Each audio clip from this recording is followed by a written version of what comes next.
How to link TikTok to Facebook. To get started, I'll go ahead and open up the Facebook application.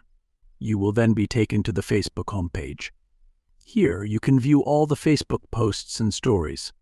On this page, go to the bottom right corner and tap on Menu. Once you are here, scroll down and tap on Edit Public Details in the Details section. Here, you can edit your profile information. Now, scroll down to Links and tap on Add. Then, tap on Add Social Link. Over here, tap on Platform and choose TikTok from the options.